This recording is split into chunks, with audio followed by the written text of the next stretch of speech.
Bine v-am găsit, dragii mei, la horoscopul aferent lunii iulie. Eu sunt Ana Fotescu și vă invit să-mi rămâneți aproape în cele ce urmează pentru a afla cum vă vor influența evenimentele astrale ale lunii ce urmează parcursul. De asemenea, vă invit să urmăriți și videourile aferente semnelor zodiacale în care aveți ascendentul și luna amplasate în harta natală, bineînțeles dacă vă cunoașteți aceste elemente, pentru că în modul acesta veți putea obține o imagine cât mai amplă asupra modului în care parcursul vostru se va desfășura în luna iulie. De asemenea, vreau să vă informez că acesta este un horoscop general, un horoscop informativ. Pentru analize detaliate, pentru analize individuale, vă invit să accesați secțiunea magazin a site-ului meu www.terapieprin-astrologie.ro, unde veți găsi toate serviciile astrologice puse la dispoziție de mine pentru voi. Prin intermediul acestora veți putea descoperi răspunsuri la întrebări existențiale, la întrebări care au legătură cu planul iubirii, cu planul financiar, cu vocația voastră, cu menirea voastră pe acest pământ, cu planul sănătății, al sexualității, dar și cu modul în care interacționați cu cei din jurul vostru. De asemenea, tot prin intermediul astrologiei puteți intra în contact cu detalii legate de karma pe care o aveți sau cu care ați venit în această existență și de toate chestiunile care țin inclusiv de aspectul previzional al vieții voastre. Așadar, dragii mei, mă găsiți și pe rețelele de socializare, Facebook și Instagram cu terapie prin astrologie și dacă nu ați făcut acest lucru deja, vă invit să vă abonați canalului meu și să apăsați clopoțelul pentru a fi notificați ori de câte ori eu postez ceva nou. Haideți să vedem ce v-a pregătit luna iulie.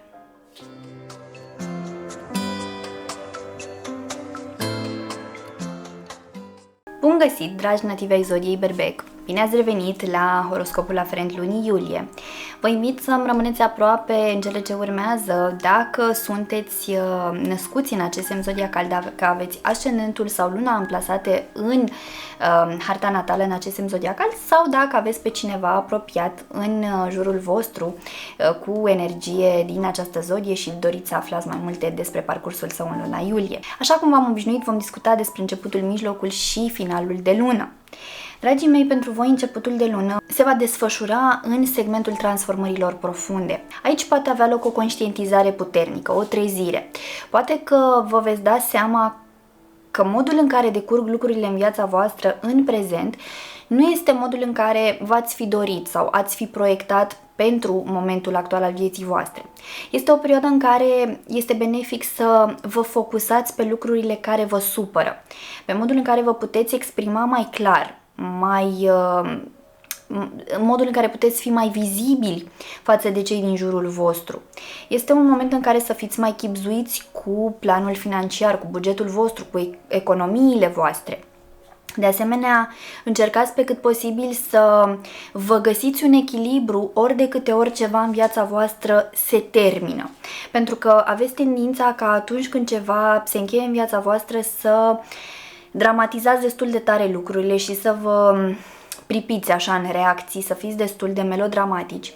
Iar cu Chiron în semnul vostru zodiacal și cu nodul nord se cere o maturizare în acest sens. Se cere cumva ca voi să aveți mai multă grijă de nevoile voastre, de dorințele voastre, de felul în care vă simțiți în raport cu metamorfoza prin care treceți, cu modul în care vă utilizați resursele financiare care sunt partajate poate cu un partener de cuplu, acolo unde este cazul.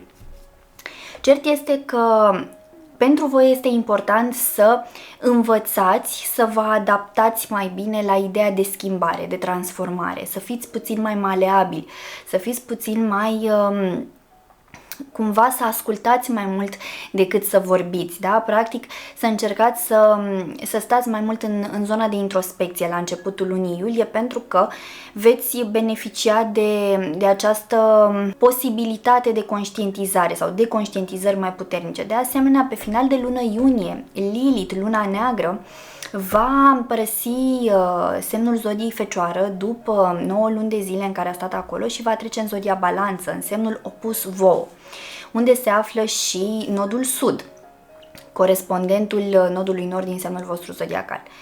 Prin urmare, dragilor, poate că a venit momentul să vă ocupați mai mult de imaginea voastră, de felul în care vă simțiți, inclusiv în planul intim al vieții voastre.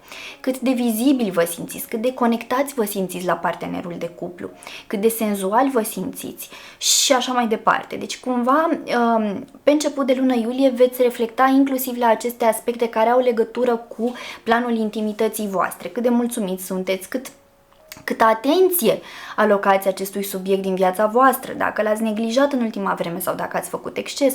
Cert este că este un moment bun de analiză pe începutul lunii iulie. Așa că încercați pe cât posibil să fiți cu băgare de seamă la semnalele pe care le primiți, fie de la partenerul de cuplu, fie de la corpul vostru, fie de la modul în care vă simțiți. De asemenea, vă recomand, dacă simțiți că este cazul, să vă faceți și un set de analize de rutină ca să vă asigurați că totul este în echilibru în organismul vostru.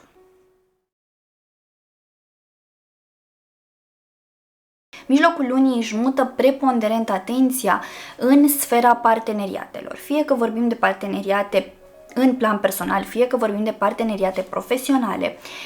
Acolo va fi focusul pe mijlocul lunii și acolo va trebui să deveniți mai atenți, să fiți mai conștienți de ceea ce se întâmplă în relațiile voastre de lungă durată, că vorbim de căsnicii, că vorbim de relații de lungă durată, că vorbim de colaborări profesionale, da?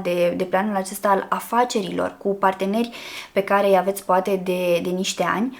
Cert este că a venit momentul să faceți așa un soi de verificare al statusului, al modului în care vă simțiți și voi, dar și partenerii. Dacă este totul în regulă, dacă a venit momentul să schimbați ceva sau să aduceți ceva nou sau dacă este cazul să purtați o discuție serioasă legată de viitorul vostru împreună sau separat.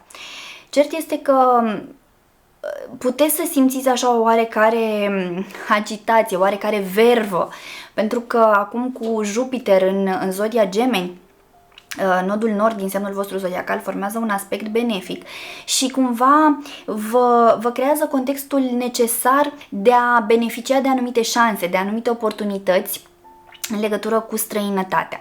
Fie vă luați concediu și plecați cu persoana iubită, fie aveți o călătorie de afaceri, în interes de afaceri de făcut, fie plecați singuri pur și simplu ca să vă regăsiți într-o călătorie spirituală. Cert este că Jupiter în Gemeni vă pune la dispoziție niște șanse, niște oportunități, niște contexte benefice care să vă ajute să vă cunoașteți mai bine, să intrați în contact profund cu propria persoană, să învățați lucruri noi despre voi pe care ulterior să le puteți discuta cu partenerul de cuplu sau cu partenerii de afaceri, sau veți putea căpăta o imagine mult mai amplă asupra ideii de relație, de cuplu.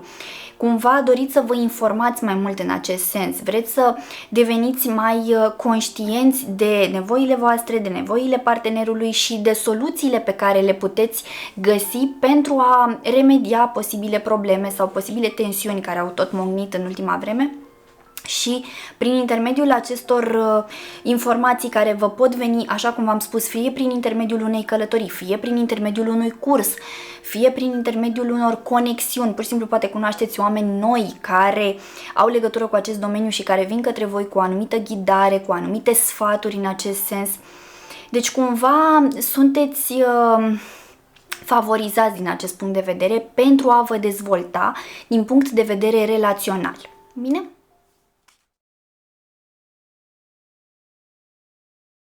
Finalul de lună pentru voi este intens. Asta pentru că în intervalul 26-27 iulie luna vă va tranzita semnul zodiacal.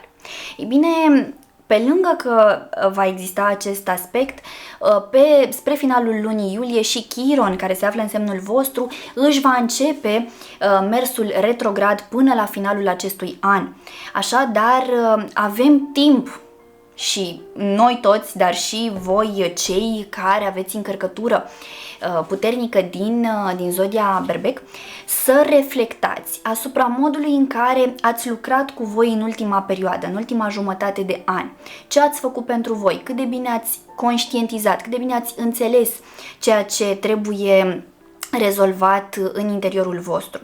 Toate toate aceste aspecte astrale au loc tot în sfera parteneriatelor. Așa că acolo poate avea loc un eveniment major. Pentru unii dintre voi se poate crea contextul unei rupturi definitive. Poate că a venit momentul să puneți punct unei relații toxice, căreia nu reușiți să-i mai dați de cap, pentru care poate ați făcut ce era de făcut ca să remediați sau ca să salvați situația, dar dacă vedeți că vă tot opintiți, dacă vedeți că tot apar probleme în continuu, a venit momentul să încheiați aceste lucruri, să vă eliberați și voi și partenerii voștri, astfel încât să vă dați șansa de a aduce ceva nou în viața voastră, mult mai benefic momentului în care vă aflați. De asemenea, pentru alții dintre voi se poate oficializa o relație, pot exista cereri în căsătorie, pot exista evenimente spontane sau oficializarea unei relații. Poate că ați cunoscut pe cineva recent, ați fost așa în tatonare, în cunoaștere, iar acum doriți să faceți lucrurile oficiale, să vă prezentați partenerul familiei, da? Sau pur și simplu să vă schimbați statusul pe rețelele de socializare și să anunțați pe toată lumea că vă aflați într-o relație. Așadar, finalul de lună vine la pachet cu evenimente spontane în segmentul parteneriatelor, în segmentul relațiilor. Atenție, pentru că vorbim aici și de lună care vă tranzitează semnul, așa cum v-am spus, și încărcătura emoțională va fi mai mare. Veți fi ceva mai emotiv, mai nostalgici, mai sensibili. Și acest lucru cu siguranță poate afecta modul în care acționați și reacționați. Așadar, încercați să vă ascultați emoțiile, încercați să vi le înțelegeți, să vedeți cam ce încearcă să vă transmită pe final de lună, astfel încât să puteți acționa în acord cu emoțiile și sentimentele voastre. Bun, dragii mei, acestea sunt informațiile din punct de vedere astrologic pentru toți cei dintre voi care aveți legătură directă cu energia zodiei Berbec în luna iulie. Așa cum v-am obișnuit, am să extrag și câteva mesaje de la cărțile Oracol. De această dată am ales oracolul celor 12 arhangheli și sunt curioasă ce arhanghel sau ce arhanghel doresc să vă călăuzească pe parcursul lunii iulie. Ok. S-au întors mai multe carduri, o să-l opresc pe primul care s-a întors. Ok, și-a vrut să mai iasă un card din pachet. Haideți să vedem. Bun. Cardul cu numărul 47. Eroul spiritual. Darul Arhanghelului Mihail. Sunt luptătorul luminii divine care triumfă asupra forțelor întunericului. Insuflu curaj celor care se ridică împotriva nedreptății și minciunii. Înlături din ființa ta negativitatea și emoțiile perturbatoare. Iată, cât de frumos! Deci îl aveți pe Arhanghelul Mihail de partea voastră pe durata lunii iulie, cel mai puternic arhanghel, Arhanghelul dreptății. Iar cel de-al doilea mesaj, cel cu numărul 13, aici, da, vedeți voi numerologic vorbind, 1 cu 3, 4, 1 separat, 3 separat și, și numărul 13. Ingeniozitatea divină, darul Arhanghelului Uriel.